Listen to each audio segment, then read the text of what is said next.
Have you heard about the hustle, huh? Isn't that good? Remember this, a wildly popular dance from the 70s that I was the king of?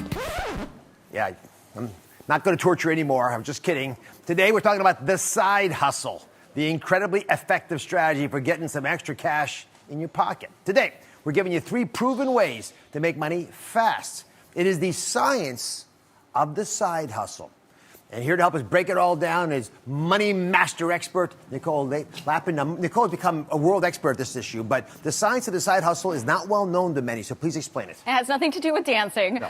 but you're doing really well, and you can't even use that as a side hustle. She's patronizing me now, but Whatever really does it for you and whatever skill you have, clearly you are skilled to make money on the side. Side hustles can be used for 3 things. First, just making money. Second, incubating a passion into a potential career. So see if you like it. Sometimes it's just as important to realize what you don't want to do as realize what you do want to do. And finally, side hustle for a cause. So if you can do that for charity, more power to you. I really love reading for the visually impaired or blind. You can make money and do good. I think that's a win-win. So I'm going to side hustle over here to show you the formula. And this is pretty important, right? Because a lot of people don't do the simple math, and it's not hard. Earnings, the money you're making, minus your expenses, right? And that includes any debt you may have, right? Interest, equals your future savings. It's pretty simple. Now, if you can't subtract from your expenses because you got to eat and you got to have some joy in your life, or you don't want to decrease your expenses, then you have another option. Increase your earnings, and guess what happens? Your savings will go up. Because this is the goal. This makes you comfortable in life. If you don't have savings, you're going to have anxiety. But it doesn't mean you got to take a second job that robs you of your energy and your joy, right? The idea is to build on things you already love. And there are 3 different types of side hustles that do just that. We're going to start with the entrepreneur connoisseurs, because we all actually have a little bit of that in us. So how do you use your hobby to turn into something that actually brings you money and joy?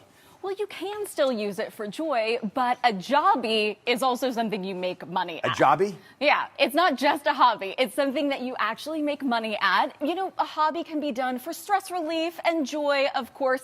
But if you're thinking about pivoting, remember the times we're in right now. So basic economics is supply and demand. So let's say your hobby was making cute, clear purses to go to stadiums or concerts, right? Because you have to see inside to see what kind of liquids and other stuff you have. Well, we're not doing that these days, but you can use those crafty skills of yours to make a face mask chain, because we all need a face mask. Yes. So you can still use your crafty hobby skills, and you can find something else that there's a big demand for. Accoutrements. Accoutrements.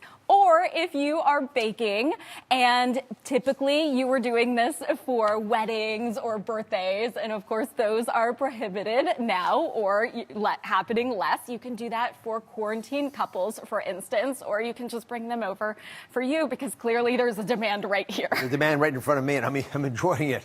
So I've got a viewer, Ashley, who's here, and she's been making her own incredible glitter cups and selling them online. Now, I'm stunned by these. They are absolutely gorgeous. I would never have thought it was a jobby, Ashley. How's the business going? Look at those.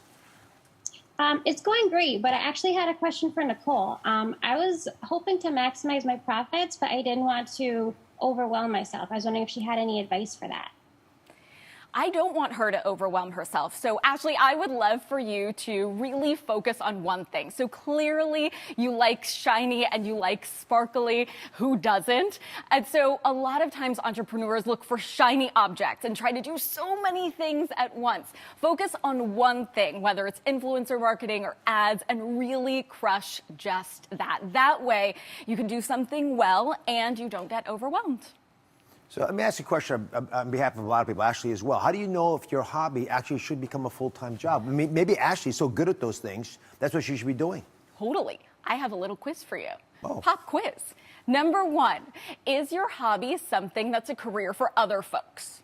Number 2, do you have enough money for the costs that it's going to take to turn that hobby into a career without taking debt? Because I don't want you to take on debt. And number 3, are you confident that you can do some of the less exciting parts of that hobby when you're turning it into a business, right? If you're doing it as a hobby, you don't necessarily need to do bookkeeping. You don't need to source for flour, but that stuff comes into play when you're trying to make money. So are you okay with those things?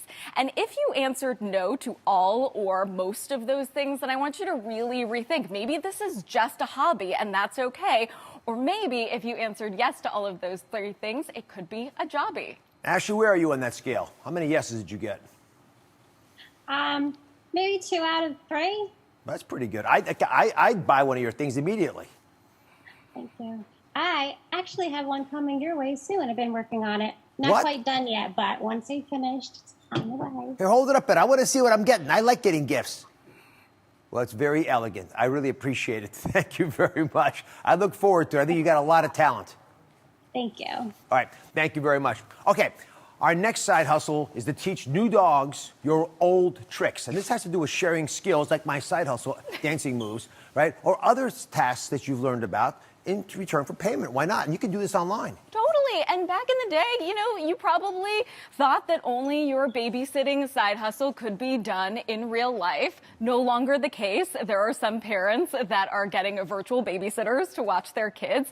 So you can turn a lot of typically in real life side hustles into virtual ones. You can also share some of your skills. So if you were a personal trainer, then you can offer some lessons via Zoom. If you did amazing hair and makeup, where a lot of us are in need of that, so you can offer lessons as well. You can Piano offer would be great. Piano Music. lessons. You can do all of these things virtually. So what once was implausible to do virtually is now quite possible. All right, so I've got a little something, a little special. If anyone wants some private tutoring on how to do interrupted sutures for upcoming lacerations, there it is. I'm available on Zoom. There it is. Super simple. Just bring your wrist through there. Use most of your fingers. Well, you know what? I'll teach you when you call. All right, when we come back, what if I said you might have thousands of dollars just sitting in your closet? We're going to show you how to turn your rags into riches while barely lifting a finger. That's next. Today we're talking about the science of the side hustle, giving you proven ways to make money fast. Nicole Lapin, financial expert and side hustle guru, and a great dancer, is back with us. We're moving on to our next side hustle, which we're calling One Man's Trash is Another Man's Treasure. And Nicole says our closets are a great source of passive income and cold, hard cash. Why is that? Why aren't we harvesting that? You should harvest it. You should go through your closet and see what stuff you're not using. And ordinarily, right, you would donate it or you would put it in a garbage bag. You would put it on the curb. But you can actually make a lot of money right now because think about it. A lot of people don't want to be spending full price on clothes or electronics or books right now. So there's a great market. And I say Marie Kondo it up. So if you're looking through your stuff and if you're doing a little spring cleaning, it does not spark joy, sell it. So I think it'll help people in many, many ways, including the hard cash we're promising everybody. Nicole, by the way, thank you very much. Keep hustling. You too. All right, so I get it. I know what's going on. A lot of you are thinking, I don't have any designer purposes to sell, right? Nothing really valuable. Stop fretting because fashion expert Denise Caldwell is joining us live from her closet, sharing secrets for turning all of your beautiful, once beloved belongings into cash. She once lived, this is true, on consignment revenue for an entire year. You guys try to do that. So Denise, what are the big sell items when it comes to online shopping? Hey, Dr. Oz. So some of the big selling items, you can't go wrong with a dress. You know, dresses are classic and they're seasonless. So you can get something for the spring and for the winter. Dresses are definitely something huge that you can sell with. The next is handbags. That's how I got my cash. You know, whether it's designer or if it's something that's a little bit quaint, you know, something that's a little bit unique. A handbag is something that people are always looking to have a great purse in their closet. And then shirts. You can either go with a traditional tailored shirt, something that's more classic, or a vintage tee. People are always looking for great t-shirts too. So those are 3 that definitely can bring in some cash. I know you save your best tip for last for turning our clothes into cash. Absolutely. So turning your tips into cash, photography. Photography is something that you definitely want to do and make sure it represents your item in the best light. You know, skip those lingerie and skivvies, skip jeans because those are like snowflakes. Everybody wants something different. And also shoes, unless they're really designer, then you may want to amp that up and try to sell those. But if you have great photography, great lighting that shows it, you know, steamed as well, that is something good. And then there's one more tip I always like to say. If you can get a little bit of buzzword in there whether it's a celebrity sighting in an outfit that's similar to what you're selling or a garment or accessory, that's great. So the Hadids, J-Lo, even Mrs. Obama. And if it's a great color trend palette that's going on, so jewel tones, those are really great. You know, put your salesperson's hat on and say, hey, this is something that you may be looking for and it's on trend. Also, if it's brand new, show that tag, baby. This is the only time we want to see the tag hanging out of the garment to know that it's unworn and it hasn't been worn at all. People will really like to get a bang for their buck. Yeah, now I understand how you lived on consignment revenue for a year. Denise, thank you very much. I'll see you soon. Thank you for watching. Don't forget to subscribe and turn on notifications so you never miss out on new videos to live the good life.